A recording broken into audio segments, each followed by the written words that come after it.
The Contributions of Milton Friedman to Economics by Robert Hetzel. Milton Friedman died November 16, 2006, at the age of 94.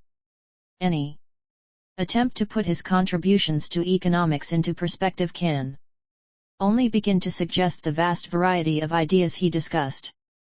Burton, 1981, 53, commented that attempting to portray the work of Milton Friedman is like trying to catch the Niagara Falls in a pint pot. At the beginning of his career, Friedman adopted two hypotheses that isolated him from the prevailing intellectual mainstream. First, central banks are responsible for inflation and deflation. Second, markets work efficiently to allocate resources and to maintain macroeconomic equilibrium. Because of his success in advancing these ideas in a way that shaped the understanding of the major economic events of this century and influenced public policy, Friedman stands out as one of the great intellectuals of the 20th century. Section 1, Friedman's intellectual isolation. Until the 1970s, the economics profession overwhelmingly greeted Friedman's ideas with hostility. Future generations can easily forget the homogeneity of the post-war intellectual environment. Friedman challenged an intellectual orthodoxy. Not until the crisis within the economics profession in the 1970s, prompted by stagflation and the failure of the Keynesian diagnosis of cost-push inflation with its remedy of wage and price controls, did Friedman's ideas begin to receive support. More than anyone, over the decades of the 1950s and 1960s, Friedman kept debate alive within the economics profession.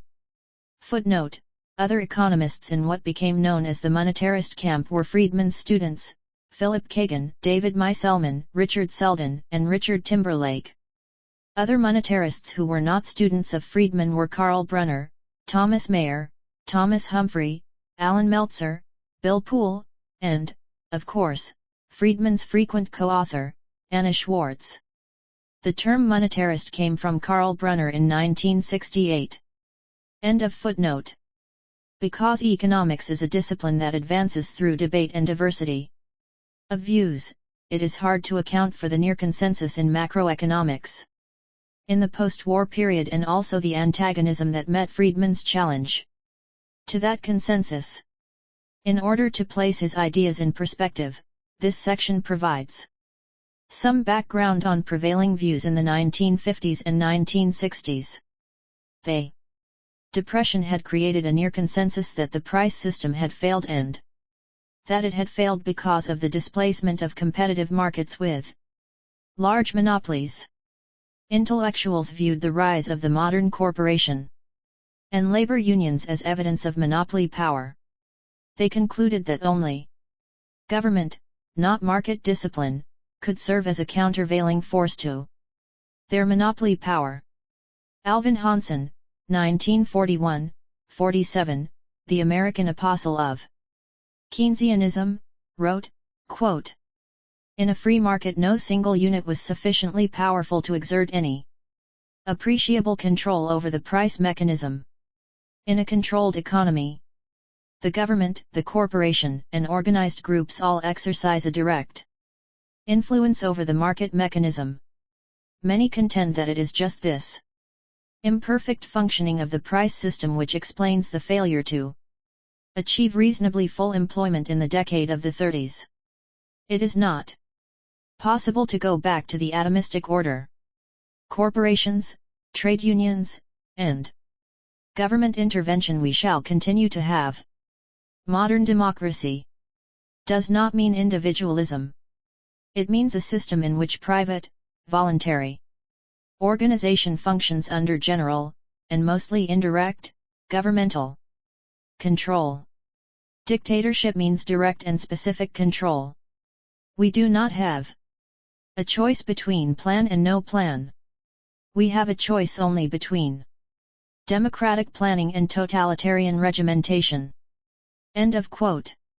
Jacob Viner, 1940, 1978, who taught Friedman price theory at the University of Chicago, aptly characterized the intellectual environment engendered by the Depression in the following way, quote, "Instead of the economy of effective competition, of freedom of individual initiative, of equality of economic opportunity, of steady and full employment, pictured in the traditional theory, the economists who reject the competitive market model see an economy dominated by giant corporations in almost every important field of industry outside agriculture. An economy marked by great concentration of wealth and economic power, and great disparity of income and of opportunity for betterment." They note the apparently unending flow of evidence from investigating committees and courts of the flagrant misuse of concentrated economic power. They observe with alarm the failure of our economy for 10 successive years to give millions of men able to work and anxious to work the opportunity to earn their daily bread.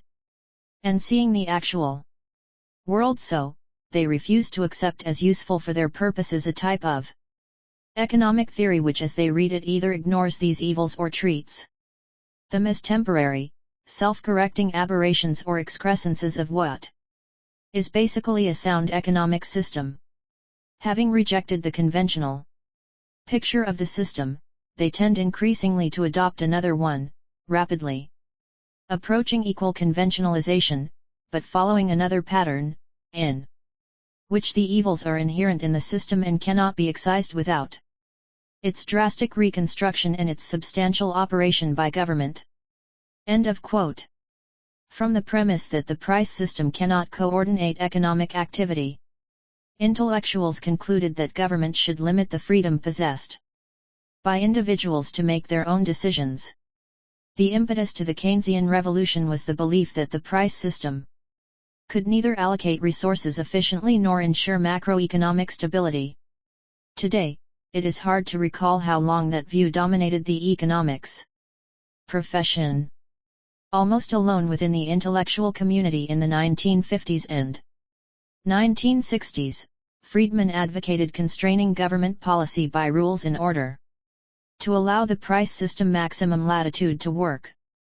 In a debate with Friedman, Walter Heller, Friedman and Heller 1969, 28, 78, chairman of the Council of Economic Advisers under President John F. Kennedy, expressed the consensus view in rejecting Friedman's proposed rule calling for the money stock to increase at a constant rate. "Let's not lock the steering gear into place, knowing full well of the twists and turns in the road ahead. That's an invitation to chaos."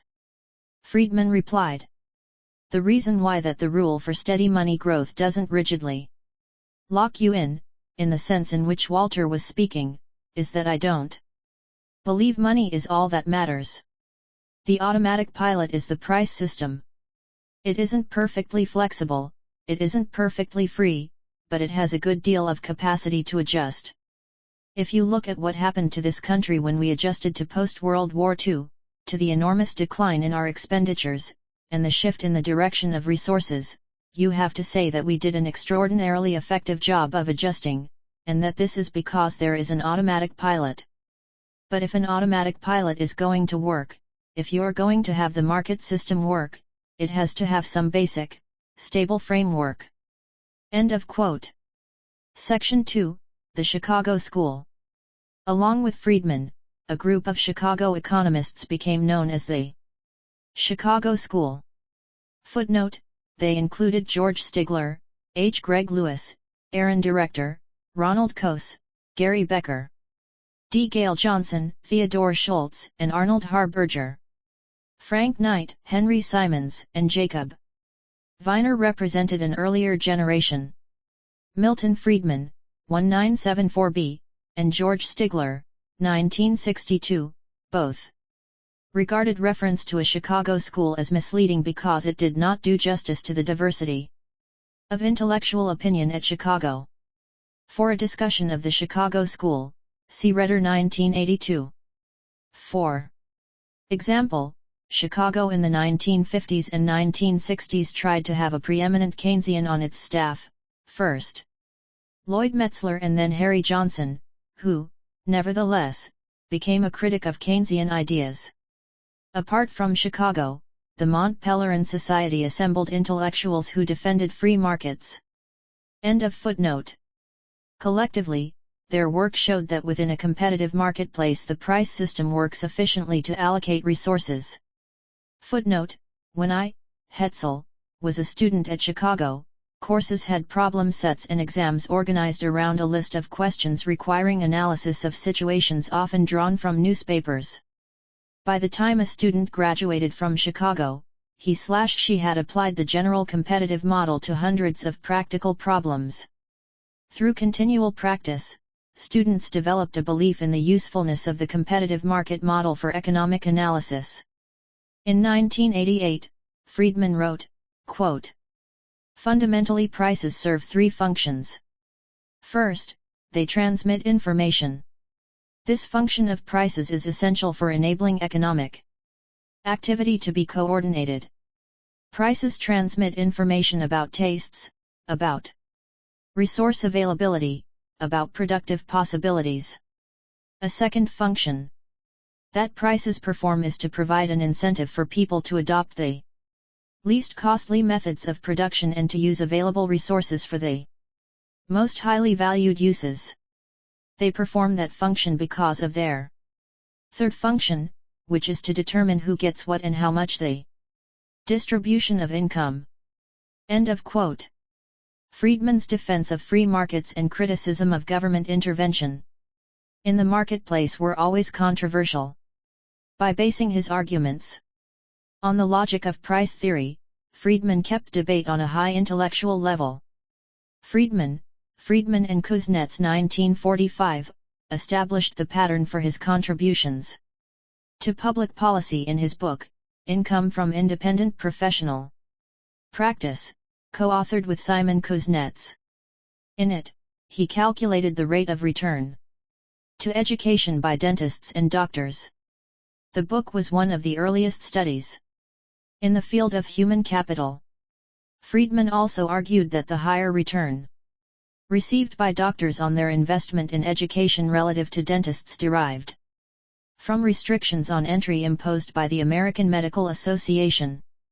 Footnote: Friedman, tape recording, November 26, 1996, said, "The book did not get published until after the war because of the controversy about the AMA raising the income of physicians by restricting entry." This work constituted Friedman's PhD thesis, which Columbia awarded to Friedman in 1946. End of footnote. Friedman diffused normative conflicts by defining issues in terms of the best way to achieve a common objective. Friedman wrote in The Methodology of Positive Economics, quote, "Differences about economic policy among disinterested citizens derive predominantly from different predictions about the economic consequences of taking action, differences that in principle can be eliminated by the progress of positive economics rather than from fundamental differences in basic values, differences about which men can ultimately only fight." End of quote. In an early application of economic analysis to a problem of public policy, Friedman and Stigler, 1946, criticized rent controls as counterproductive. Examples of Friedman's application of positive economic analysis to public policy issues are almost boundless. One example is inflation, causes and consequences, in Dollars and Deficits, Friedman 1968, Chapter 1, which summarized lectures delivered in Bombay, India, in 1963. Friedman described the distorting effects of using government controls to suppress inflation and explained how an overvalued exchange rate, propped up by exchange controls, wastes resources. The waste cannot be justified no matter what the economic philosophy of the government. The chapter also summarized succinctly Friedman's quantity theory of money views and gave birth to the expression Inflation is always and everywhere a monetary phenomenon. Section 3, Early Intellectual Formation. In an autobiographical essay, Lives of the Laureates, Friedman, 1986, wrote about his decision to study economics, quote, "I graduated from college in 1932, when the United States was at the bottom of the deepest depression in its history before or since. The dominant problem of the time was economics. How to get out of the depression? How to reduce unemployment? What explained the paradox of great need on the one hand and unused resources on the other? Under the circumstances, becoming an economist seemed more relevant to the burning issues of the day than becoming an applied mathematician or an actuary." End of quote. Friedman was a graduate student at the University of Chicago in the academic years 1932 and 1933 and 1934 and 1935.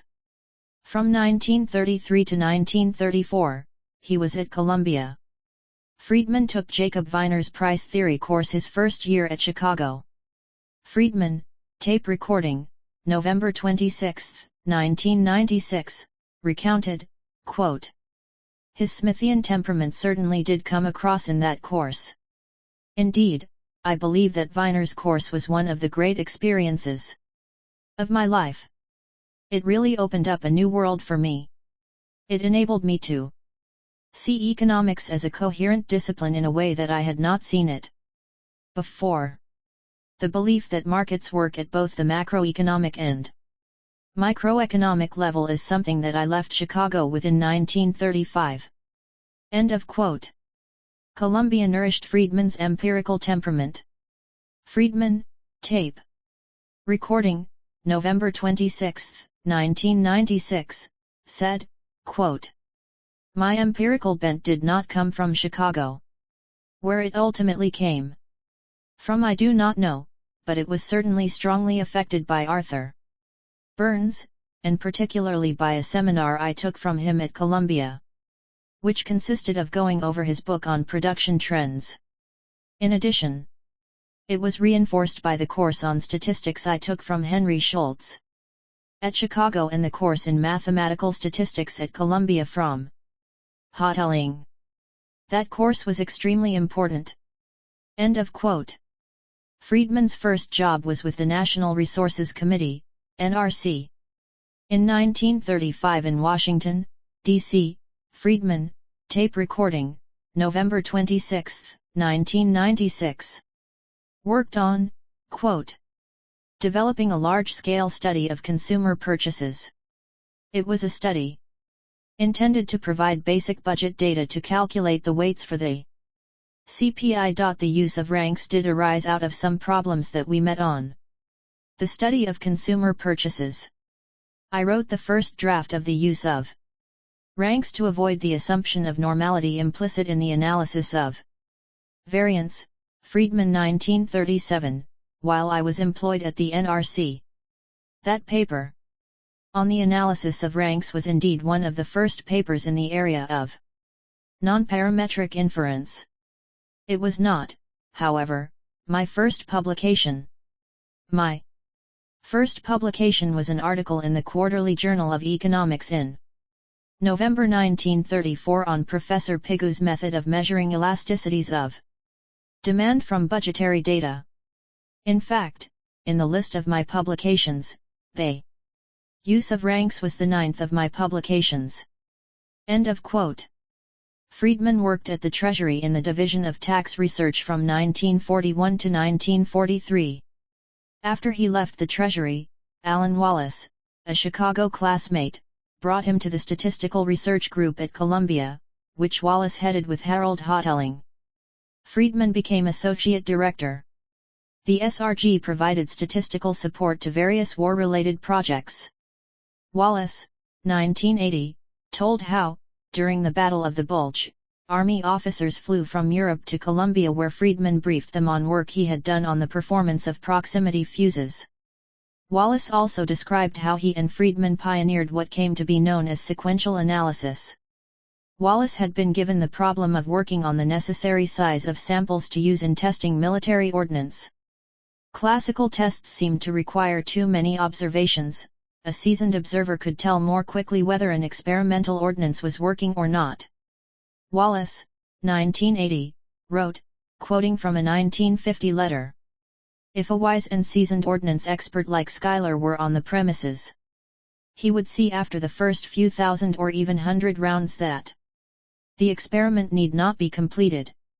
It would be nice if there were some mechanical rule which could be specified in advance stating the conditions under which the experiment might be terminated earlier than planned." Milton explored this idea on the train back to Washington one day, and cooked up a rather pretty but simple example involving students' t-test. Milton said it was not unlikely, in his opinion, that the idea would prove a bigger one than either of us would hit on again in a lifetime. Wald was not enthusiastic. H's hunch was that such tests do exist but would be found less powerful than existing tests. On the second day, however, he phoned that he had found that such tests do exist and are more powerful. End of quote. At Columbia University's Statistical Research Group, Friedman worked with the Bayesian statistician Leonard Savage, whom he described as one of the few geniuses I have met in my life. Tape recording, November 26, 1996. Friedman and Savage, 1948, later devised a form of the utility function that explained how the same person might buy both insurance and a lottery ticket. Section 4, Methodology. At Columbia University's Statistical Research Group, Friedman worked solely as an applied statistician. In fall 1946, he accepted a position at the University of Chicago teaching the price theory course formerly taught by Viner. At Chicago, Friedman began thinking about how to formulate and test theories. The issue arose in the context of the debate in the mid-1940s between institutionalists and what we now call neoclassical economists over whether to organize economic theorizing around marginal analysis. Friedman argued that, in testing a theory, economists should only consider predictive ability, not descriptive realism. In contrast, institutionalists judged the validity of a theory by its descriptive realism. In The Methodology of Positive Economics, Friedman noted the perennial criticism of orthodox economic theory as unrealistic. It assumes markets to be perfect, competition to be pure, and commodities, labor, and capital to be homogeneous. Friedman contended that criticism of this type is largely beside the point unless supplemented by evidence that a hypothesis differing in one or another of these respects from the theory being criticized yields better predictions for as wide a range of phenomena. Friedman, tape recording, June 29, 1996, said, quote, "The validity of a theory depends upon whether its implications are refuted, not upon the reality or unreality of its assumptions." In 1945 and 1946, there was a discussion in the economic literature about how to test a theory. All of this derived from surveys of R. L. Hall and C. J. Hitch, 1939, who went around and asked businessmen, "Do you calculate marginal cost, and do you equate price with marginal cost?" Marginal analysis assumes people are rational. The essence of this approach was, go ask them whether they are rational. Do businessmen equate price to marginal cost? Let's go and ask them. My argument was that the assumptions are utterly irrelevant. What matters is whether businessmen behave as if the assumptions are valid. The only way you can test that is by seeing whether the predictions you make are refuted. End of quote. Friedman gained a victory with the change in the way the economics profession approached the determination of the price level. Through at least the early 1970s, most economists approached the causes of inflation eclectically by advancing a taxonomy of causes. Gardner Ackley, 1961. For example, in his textbook, classified the determinants of inflation under the headings of demand inflation, demand pull, cost inflation, cost push, mixed demand cost inflation, and markup inflation. Additional variants used by economists included the wage price spiral and administered prices. The appeal of these non-monetary explanations of inflation lay in their apparent descriptive realism. In contrast, the monetary framework used by Friedman attributed the behavior of prices to central bank policies that determined money creation. This latter framework, despite its simplicity, ultimately prevailed because of its predictive ability. Non-monetary theories of inflation not only failed to predict the inflation of the 1970s, but also offered misleading guidance for how to control it. Mainstream economists explained cost-push inflation as the inflation that occurred when the unemployment rate exceeded full employment, which they assumed to be 4%. This analysis made government interference in the price and wage-setting decisions of corporations appear as an attractive alternative to raising the unemployment rate as a way of controlling inflation. However, confronted, on the one hand, with repeated worldwide failures of wage and price controls to suppress inflation and, on the other hand, with the unique ability of central banks to control inflation, economists came around to Friedman's position that central banks were responsible for inflation. Section 5. Friedman becomes a monetarist. The Depression had lasted for an interminable period and only disappeared with the start of World War II. The belief was widespread that the chronic lack of aggregate demand that had characterized the Depression would return after the war. One reason that Keynesianism swept academia was the belief that it offered an antidote to an inherent tendency of the price system to produce recurrent spells of high unemployment. Friedman, tape recording, April 8, 1996, said, quote, "At the London School of Economics the dominant view in 1932 and 1933 was that the Depression was an inevitable correction. It was an Austrian view. It also prevailed at Harvard with Schumpeter and Taussig and at Minnesota with Alvin Hansen, who wrote a book with that view. What was important was the attitude that the Depression was something that could be solved. The view in London, Harvard, and Minnesota was that the Depression was a necessary cure for the ills that had been built up before and should be allowed to run its course and correct itself. So it was a very gloomy view. When Keynes came along and said here is a simple explanation of the Depression and a way to cure it, he attracted converts." End of quote. In the late 1940s, Friedman worked on macroeconomic stabilization policies that operated through rules rather than discretionary government intervention. In 1948, in a monetary and fiscal framework for economic stability, he proposed that the government run a counter-cyclical budget policy with monetization of deficits and demonetization of surpluses with budget balance over the cycle. However, he was not yet a quantity theorist. Friedman became a quantity theorist when he realized that he could endow the quantity theory with predictive content by assuming that velocity was a stable variable. Footnote: the quantity theory is expressed by the equation of exchange, the algebraic relationship between, on the one hand, the amount of money individuals hold and the rate at which they spend it, velocity, and, on the other hand, nominal expenditure, which comprises the product of some measure of real output or transactions and an appropriate price index. End of footnote. Velocity was predictable because empirical investigation showed that it depended on a small number of variables in a way suggested by economic theory, Friedman 1956.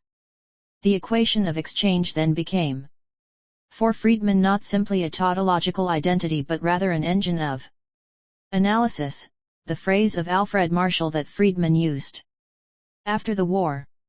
Economists were familiar with the quantity theory but considered it an intellectual relic and irrelevance in light of the apparent powerlessness of central banks to stimulate expenditure during the Great Depression. Once Friedman came to see money growth as a predictor of inflation, he could rejuvenate quantity theory analysis. He advanced the equation of exchange as a superior alternative to the Keynesian autonomous expenditures analysis for explaining output. Footnote: Keynesian analysis held that output, income, expanded to generate the savings required to match autonomous expenditures, government spending and investment. End of footnote. When Friedman went to Chicago in 1946, he was primarily an applied econometrician. In 1948, Arthur Burns, who was head of the National Bureau of Economic Research, NBER, teamed Friedman up with Anna Schwartz to work on a study of the cyclical behavior of money. Friedman and Schwartz published the results of their work 15 years later.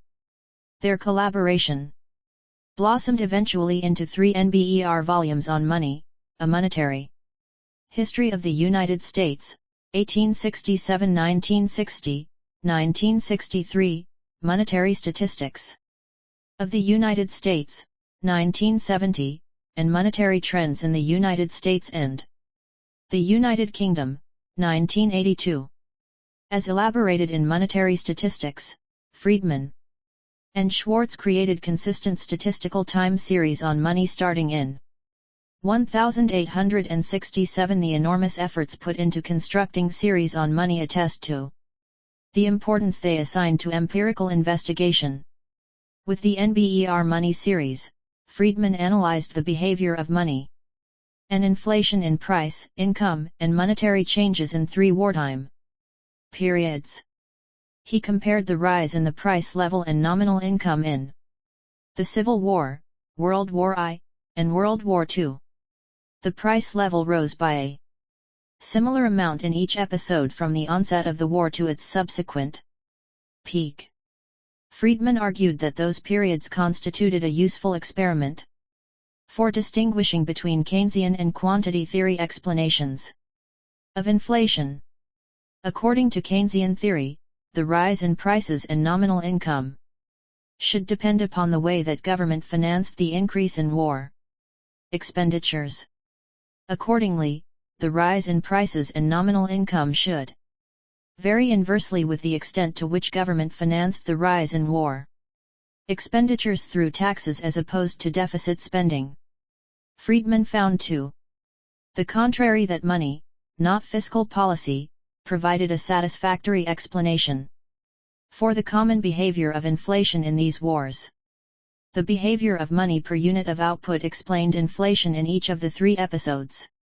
Friedman concluded, quote, "If you want to control prices and incomes, the conclusions say, in about as clear tones as empirical evidence ever speaks, control the stock of money per unit of output." End of quote. Friedman made his first public statement supporting the quantity theory in 1952 at the Patman hearings on monetary policy. Paul Samuelson, U.S. Cong 1952, 720, testified, quote, "The current edition of the Encyclopaedia Britannica mentions this formula. MV equals PT, and it says of the 4 variables, 3 are completely unobservable, and must be constructed, and on the basis of my provocative testimony this morning, the 4th money has been brought into suspicion." End of quote. Friedman, U.S. Congress 1952, countered, quote, "I believe that the quantity equation can be defended not only as a truism, but as one of the few empirically correct generalizations that we have uncovered in economics from the evidence of the centuries. It is, of course, true that velocity varies over short periods of time. The fact of the matter, however, is that these variations, especially of income velocity, are, in general, relatively small. So far as I know, there is no single equation that has been developed in economics that has nearly as much predictive power as this simple truism. End of quote. Friedman, U.S. Congress 1952, stated, quote, "The primary task of our monetary authorities is to promote economic stability by controlling the stock of money. Monetary policy should be directed exclusively toward the maintenance of a stable level of prices." End of quote. Section 6, International Monetary Arrangements. After World War II, the countries of Europe managed their trade bilaterally, so that transactions would balance country by country and there would be no need for settlement in dollars. Yeager 1976. By spring 1947, there were 200 bilateral agreements controlling trade in Europe alone. One goal of the Marshall Plan was to liberalize trade within Europe. Friedman spent the fall of 1950 in Paris, where he served as a consultant to the U.S. Marshall Plan Agency. He analyzed the Schuman Plan, which would form the basis for the European Coal and Steel Community. The latter, in turn, became the basis for the European Common Market. Friedman's visit coincided with a German foreign exchange crisis and preceded a similar crisis in the United Kingdom. In a memo, Friedman, 1950, argued that the success of the community depended not only upon elimination of trade restrictions, but also upon the elimination of capital controls. Fixed exchange rates, however, encouraged such controls. In contrast, freely floating exchange rates would render them unnecessary. That memo was the basis for Friedman's 1953 essay, The Case for Flexible Exchange Rates. With fixed exchange rates, Friedman argued that the price level varied to clear the foreign exchange market by adjusting the real terms of trade, the price of domestic in terms of foreign goods. Footnote: in The Case for Flexible Exchange Rates, Friedman revived the quantity-theoretic price-specie flow mechanism of David Hume that Keynes, 1924, had used in a tract on monetary reform to explain the determination of balance of payments and exchange rates. See Humphrey and Kelleher, 1982. End of footnote. Friedman's view that the price level varied to achieve macroeconomic equilibrium clashed with the Keynesian consensus, which viewed the price level as institutionally determined, especially through the price setting of large monopolies. Keynesian analysis emphasized the long-lasting adjustment of quantities, real output and income, not prices, in the elimination of disequilibrium. Friedman 1974. Accordingly, with fixed exchange rates, real output would adjust to eliminate balance of payments disequilibria. This fundamental difference in views about the equilibrating role of the price level carried over to the world of flexible exchange rates. In this case, Friedman argued that the price level was not institutionally determined but rather functioned as part of price system by varying to clear the market for the quantity of money. Changes in the price level endowed nominal, dollar, money with the real purchasing power desired by the public. With fixed exchange rates, countries had to surrender control over the domestic price level. Friedman argued, quote, "It is far simpler to allow one price to change, namely, the price of foreign exchange, than to rely upon changes in the multitude of prices that together constitute the internal price structure." End of quote. Friedman also made what has become the classic case for speculation. Quote, "People who argue that speculation is generally destabilizing seldom realize that this is largely equivalent to saying that speculators lose money, since speculation can be destabilizing in general only if speculators on the average sell when the currency is low in price and buy when it is high." End of quote. Friedman's wife, Rose Friedman, 1976, commented later, quote, "In a pattern that has since been repeated in other contexts, his recommendation was disregarded, but the consequences he predicted occurred. End of quote. Increasingly in the 1960s, the United States resorted to capital controls to maintain the value of the dollar set under the Bretton Woods system. The Bretton Woods system of fixed exchange rates finally collapsed in March 1973. Section 7, Money Matters. The heart of the quantity theory is the idea that money creation determines the behavior of prices.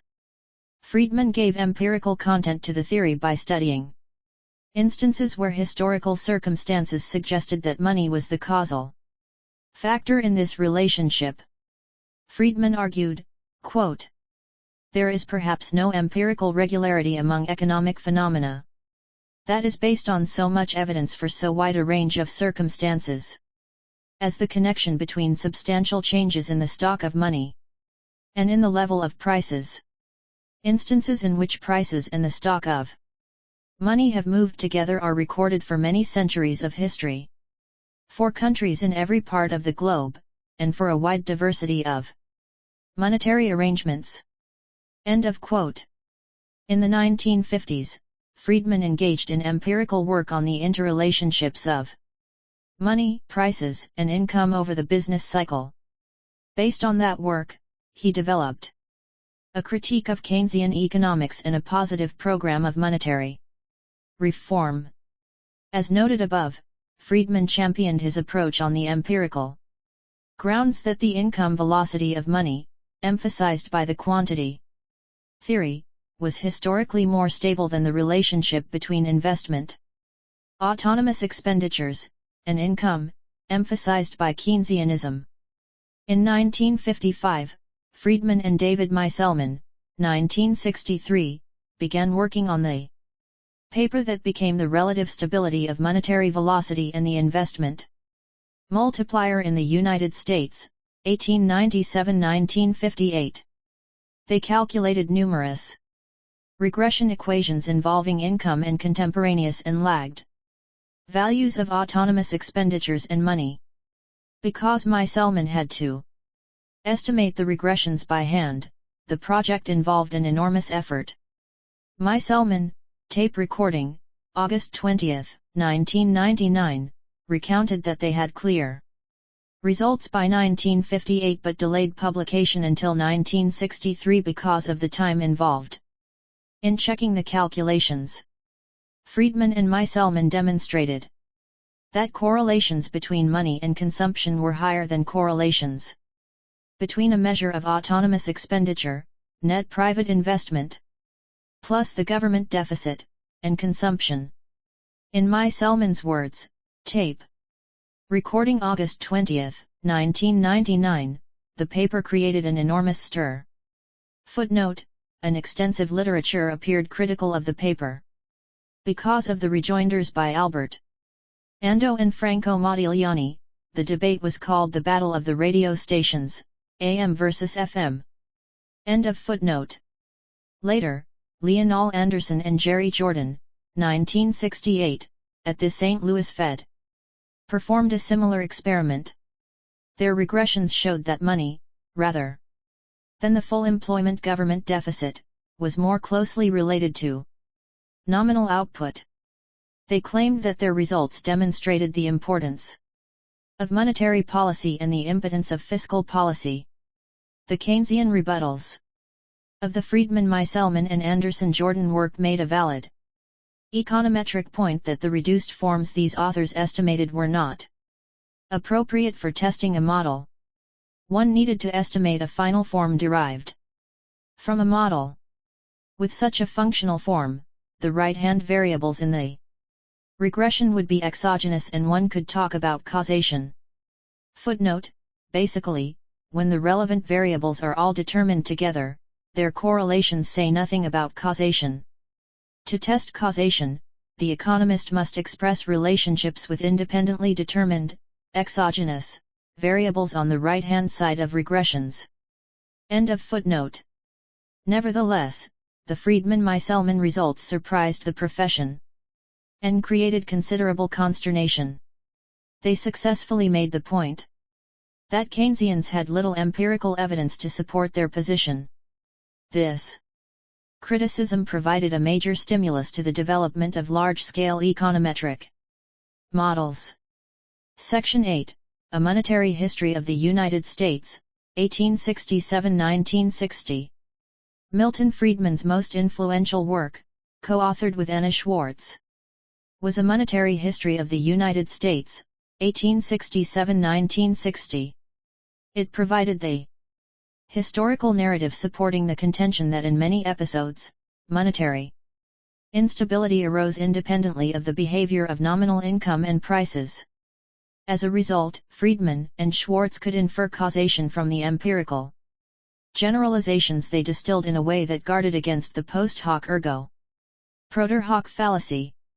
Friedman and Schwartz wrote, quote, "A longer period change in money income produced by a changed secular rate of growth of the money stock is reflected mainly in different price behavior rather than in a different rate of growth of output, whereas a shorter period change in the rate of growth of the money stock is capable of exerting a sizable influence on the rate of growth of output as well."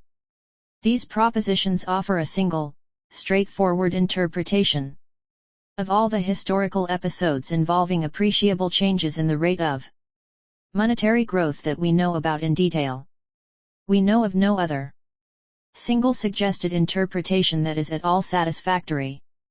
End of quote. Most dramatically, Friedman and Schwartz documented that an absolute decline in the money stock accompanied all the deep depressions they examined.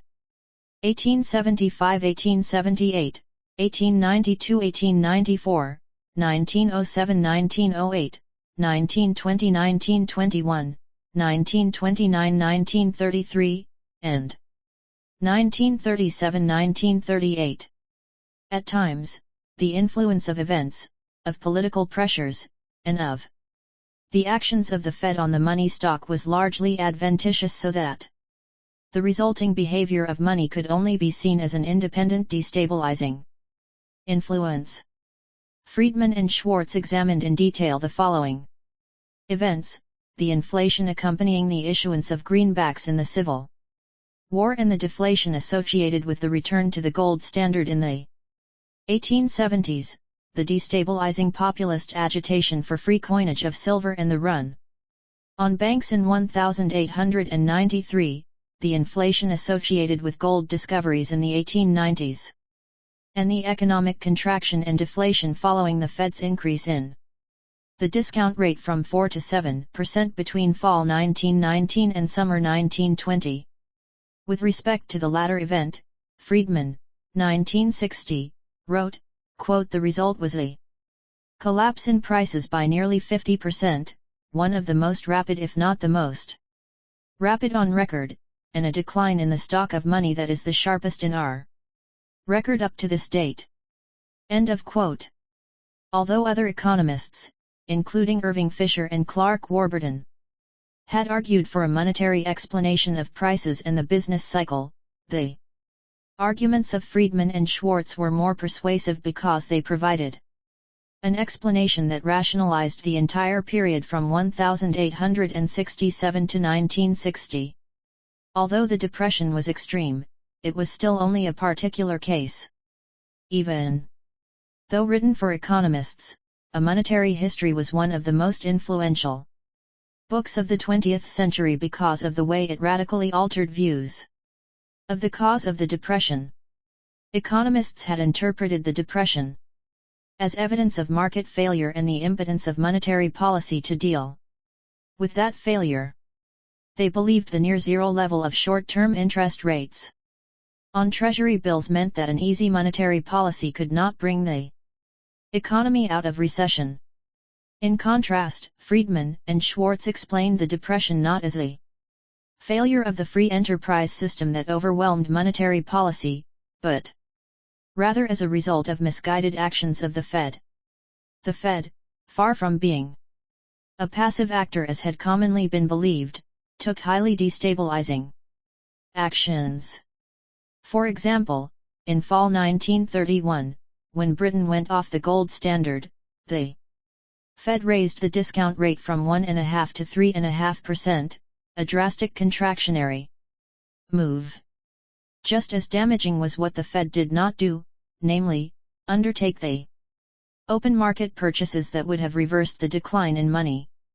Section 10, the natural rate hypothesis and the Phillips curve. Friedman applied the same guiding principles of neoclassical economics to the analysis of the inflationary monetary policy of the 1970s as he had to the deflationary monetary policy of the 1930s. That is, the behavior of prices is a monetary phenomenon and the price system works to give content to the first idea. Friedman rigorously applied the quantity theory distinction between nominal and real variables in combination with the assumption that welfare depends only upon real variables. As a result, the central bank can use its control over nominal money, the monetary base, as a lever and the public's demand for the purchasing power expressed by real money as a fulcrum to control the price level. However, it cannot systematically control the level of real variables, the natural rate hypothesis. Footnote: a real variable is a physical quantity or a relative price, the rate at which one good exchanges for another. A nominal variable is denominated in dollars. Paddington, 1965, began the effort to incorporate the nominal-real distinction into macro models. His model, however, did not incorporate Friedman's natural rate hypothesis, but instead retained the assumption of disequilibrium in the labor market that allowed aggregate demand policies to manipulate unemployment. End of footnote. Friedman's famous principle that inflation is always and everywhere a monetary phenomenon had originally referred to the positive correlation between trend money growth and inflation. In the period of stop-go monetary policy, its spirit became that the Fed can maintain price stability without either permanent or periodic recourse to high unemployment. This hypothesis combined both of Friedman's working assumptions: the price system works, and the price level is a monetary phenomenon. Friedman expressed the hypothesis through the implication that ending inflation would involve only a transitory increase in unemployment. Friedman's working assumptions challenged the macroeconomic models of the day. The standard models of the 1960s elaborated the is-LM apparatus that British economist John R. Hicks used to make explicit Keynes' model in the General Theory, 1936. Footnote: these models determined real output and the real interest rate jointly as the outcome of market clearing, where real output adjusts to generate savings equal to autonomous expenditures, and the real interest rate adjusts to make real money demand equal to real money supply, given a fixed money stock and price level. End of footnote. Economists typically used such models to explain the effects of monetary and fiscal policy on output without building in explicit constraints based on unique full employment values. They did so based on the assumption that the price system works poorly to assure full employment, because chronically the supply of labor supposedly could exceed the demand for labor. Stimulative aggregate demand policies could raise output and lower unemployment. Also, the central bank could permanently lower the unemployment rate if it was willing to tolerate inflation. In short, these models did not incorporate unique natural, full employment values of real variables such as real income, the real interest rate, and the unemployment rate. To explain inflation, Keynesian models included an empirical relationship exhibiting a permanent inverse relationship between high inflation and low unemployment. The relationship took the name Phillips curve after the discovery of such an inverse relationship in British data by the British economist A. W. Phillips, 1958. The explanation of inflation based on an empirical relationship between unemployment, a real variable, and inflation, a nominal variable, reflected the prevailing eclectic factors view of the origin of inflation, that is, the absence of a unified monetary explanation. The common assumption at the time that a 4% unemployment rate represented full employment implied that there should be no aggregate demand. Inflation with the unemployment rate above 4%. The inflation that did occur with an unemployment rate in excess of 4% then had to be of the cost-push variety. If inflation was cost-push as indicated by the simultaneous occurrence of high unemployment and inflation, policymakers could take stimulative policy actions without exacerbating inflation. The appropriate instrument for dealing with cost-push inflation was government intervention into the price-setting decisions of firms, incomes policies. In a program for monetary stability, Friedman, 1960, had criticized activist aggregate demand policies with the long and variable lag argument. That is, the combination of the inability to forecast economic activity and the lags with which policy actions affect the economy renders destabilizing actions taken today to control real output. With his 1967 presidential address to the American Economic Association, Friedman, 1968, expanded his critique of activist policy by giving empirical content to the monetary neutrality proposition of the quantity theory. He did so with his formulation of the expectations augmented Phillips curve, which embodied the hypothesis that variation in the unemployment rate is related not to variation in the inflation rate, but to the difference between inflation and expected inflation. Friedman wrote, quote, "The Phillips curve can be expected to be reasonably stable and well defined for any period for which the average rate of change of prices, and hence the anticipated rate, has been relatively stable. The higher the average rate of price change, the higher will tend to be the level of the curve. For periods or countries for which the rate of change of prices varies considerably, the Phillips curve will not be well defined. There is no permanent trade-off between inflation and unemployment.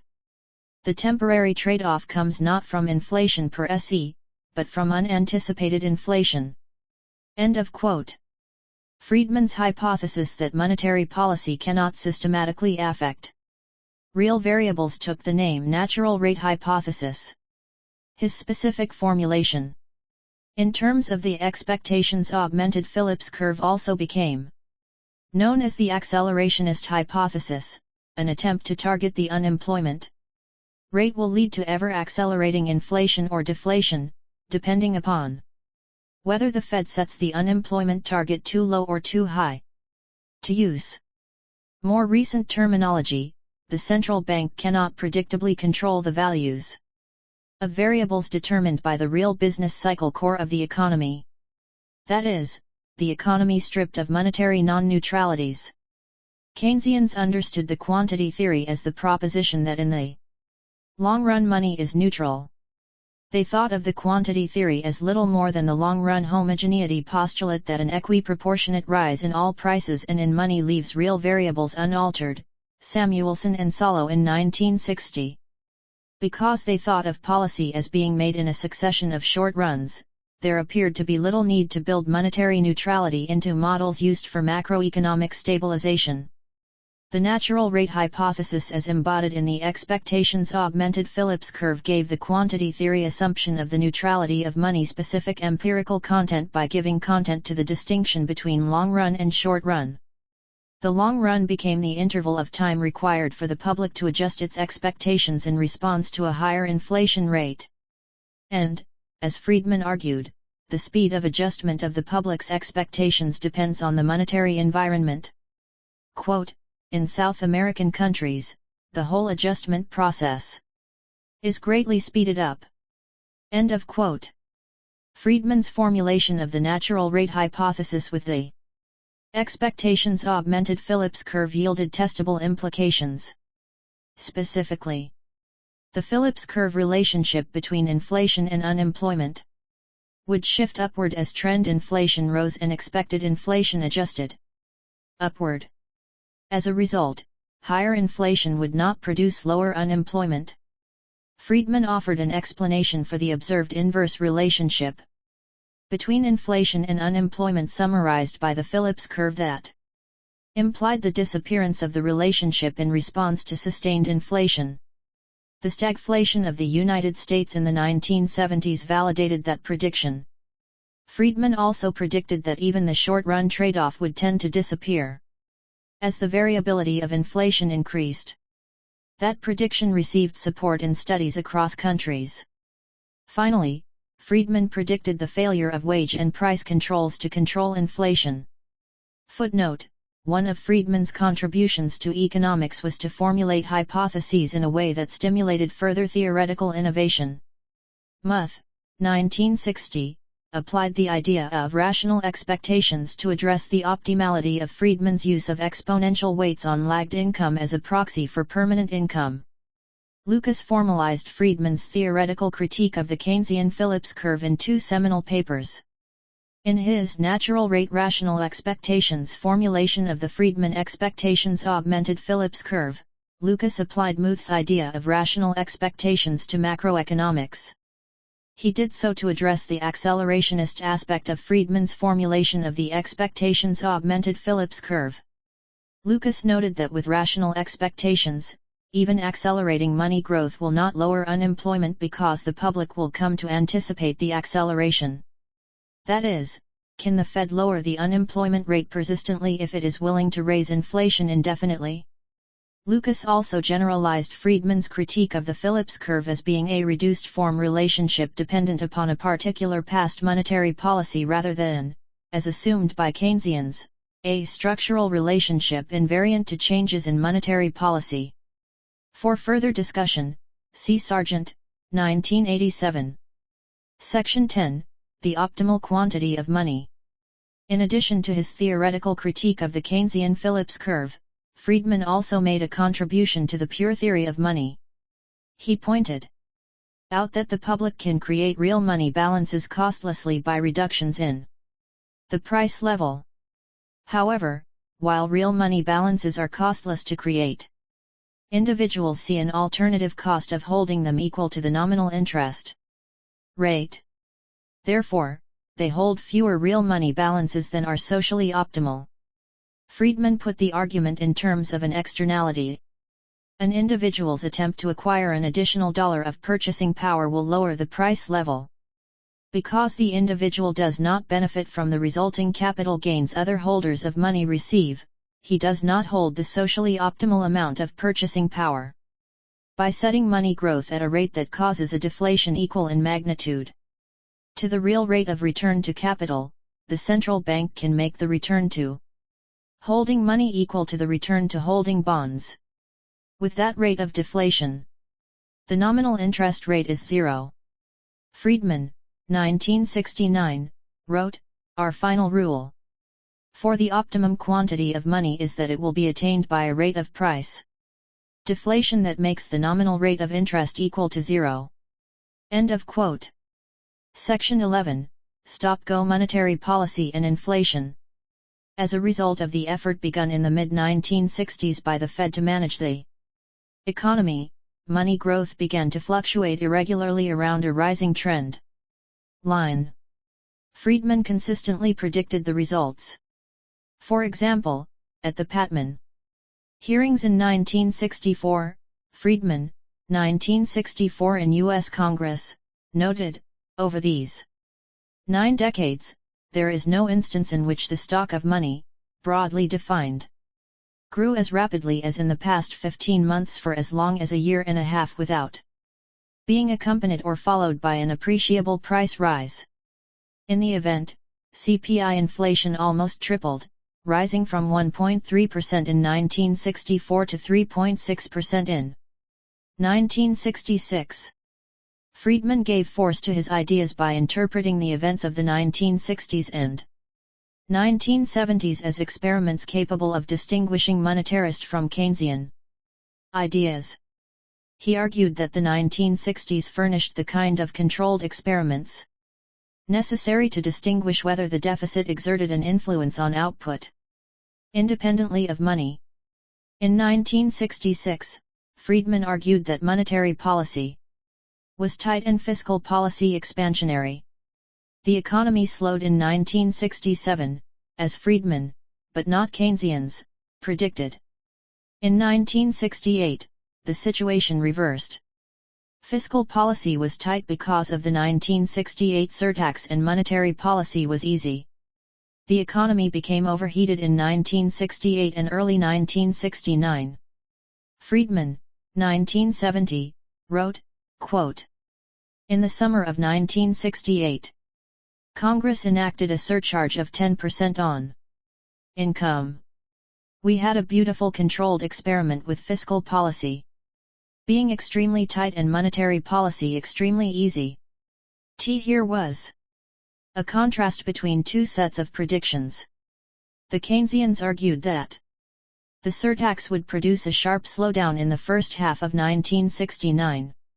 At the latest, while the monetarists argued that the rapid growth in the quantity of money would more than offset the fiscal effects, so that there would be a continued inflationary boom in the first half of 1969. Monetarists proved correct." End of quote. On August 15, 1971, President Nixon imposed wage and price controls. Friedman, 1971 and 1972, forecast their eventual failure. Even 60,000 bureaucrats, backed by 300,000 volunteers plus widespread patriotism, were unable, during World War II, to cope with the ingenuity of millions of people in finding ways to get around price and wage controls that conflicted with their individual sense of justice. The present, jerry-built freeze will be even less successful. End of quote. Friedman, 1971 and 1972, forecast that the Fed would cause the breakdown of the controls through inflationary monetary policy and successfully forecast the date when inflation would revive. The most serious potential danger of the new economic policy is that, under cover of the price controls, inflationary pressures will accumulate, the controls will collapse, inflation will burst out anew, perhaps sometime in 1973, and the reaction will produce a severe recession. This go-stop sequence is highly likely. End of quote. Once more, toward the end of the 1970s, Friedman, 1983, correctly forecast rising inflation, quote, "Once again, we have paid the cost of a recession to stem inflation, and, once again, we are in the process of throwing away the prize.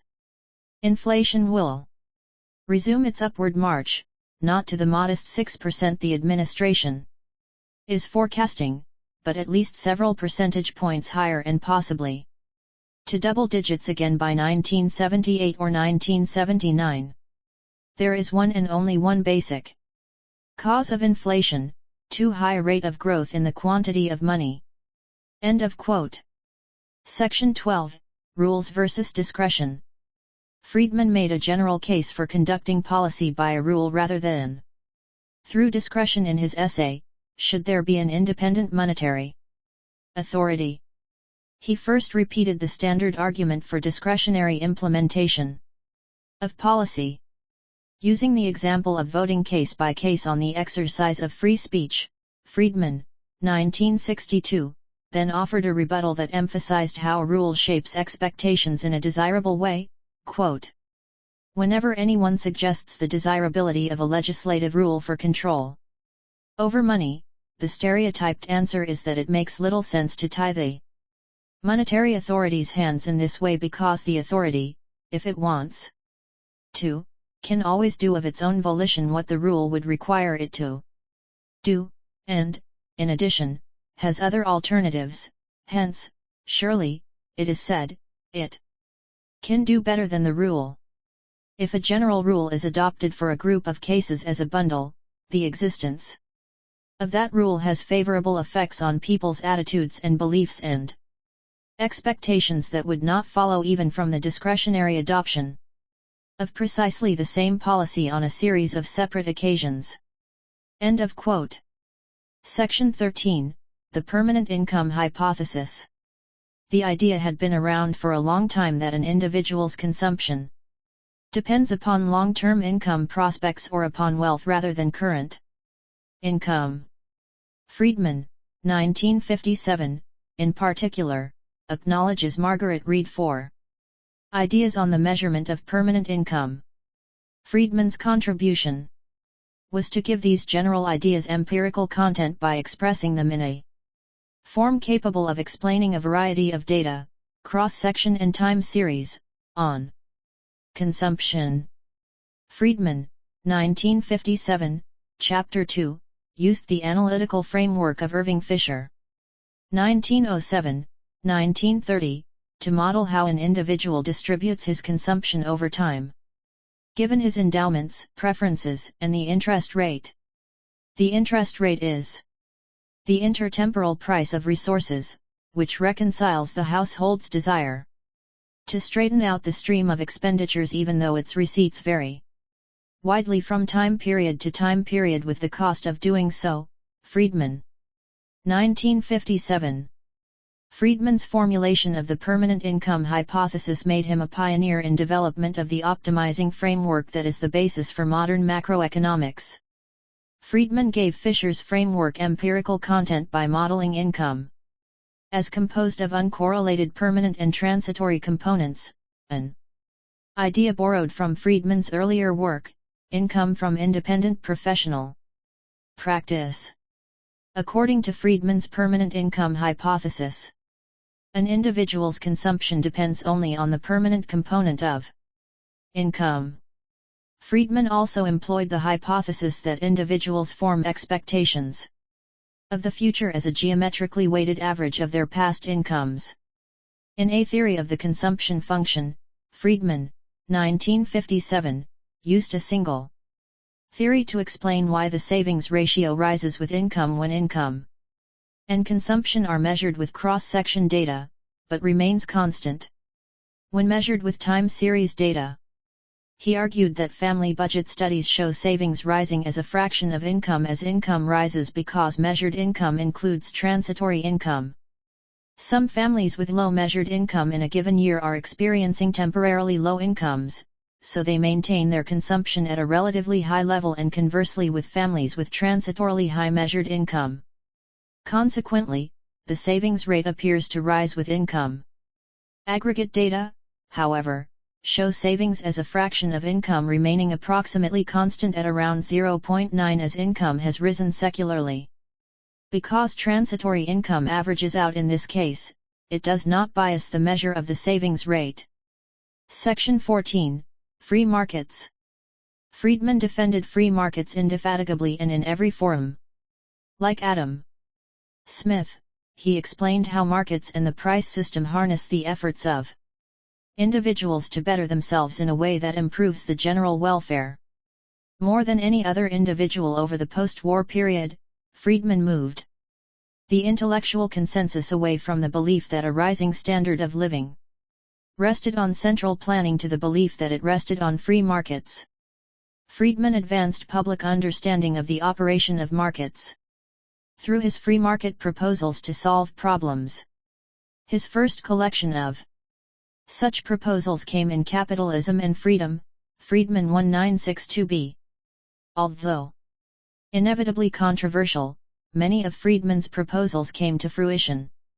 Examples are flexible instead of pegged exchange rates, elimination of the 1970s price controls on energy, a volunteer army, and auctions for government bonds. Some of his proposals have met with partial success. Examples are elimination of usury laws, a flat tax, 1986 tax reform, free trade, indexing of the tax code for inflation, 1981 tax changes, negative income tax, in the form of the earned income tax credit, and vouchers, in the form of charter schools. Some of his proposals have met with failure but have provoked useful debate.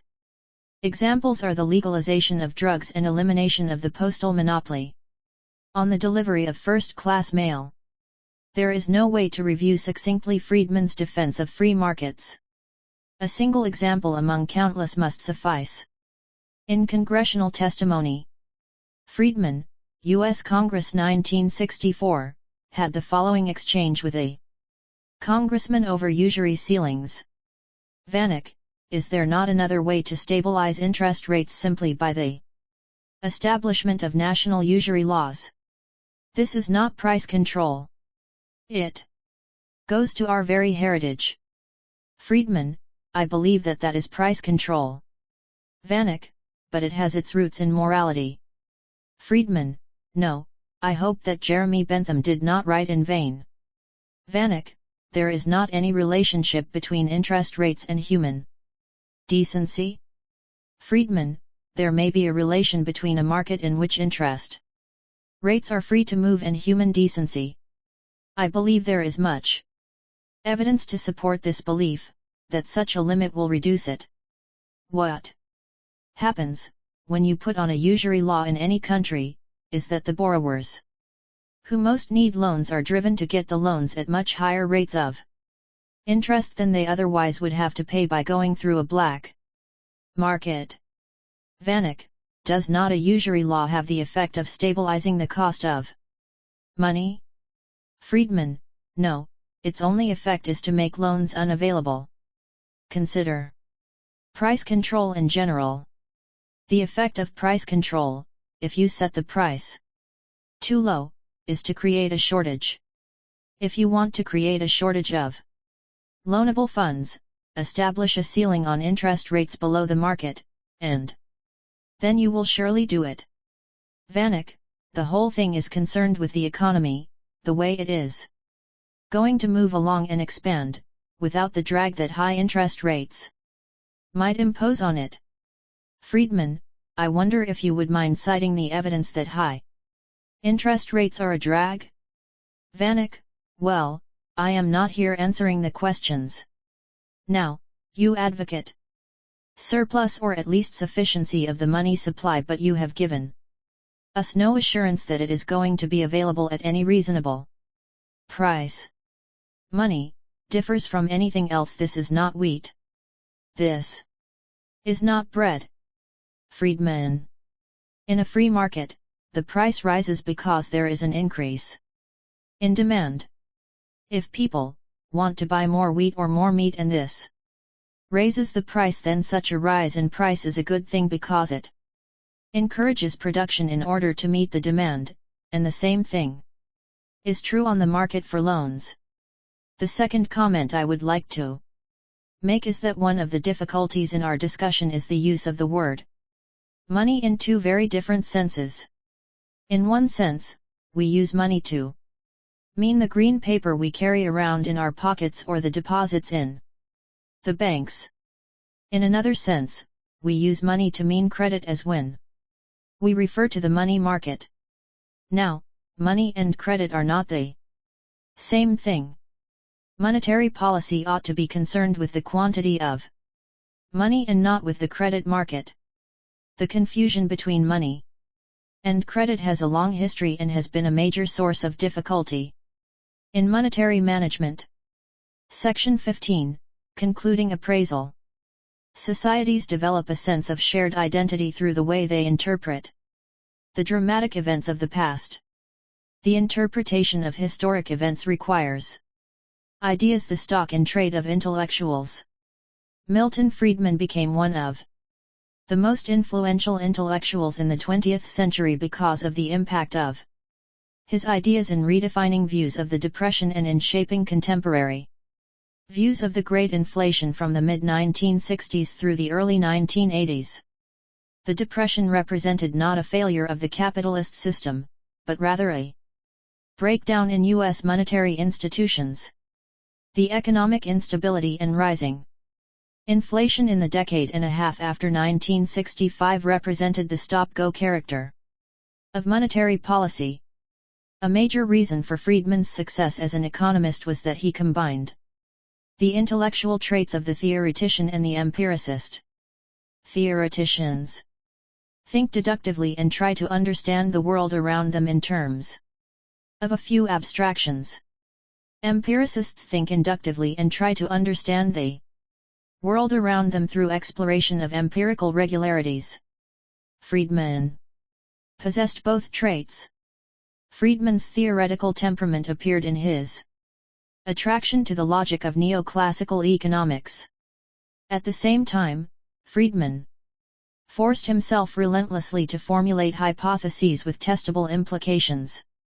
By 1950, Friedman had adopted two working hypotheses that guided his entire professional life. First, central banks are responsible for inflation, deflation, and major recessions. Second, the price system works well to allocate resources and maintain macroeconomic stability.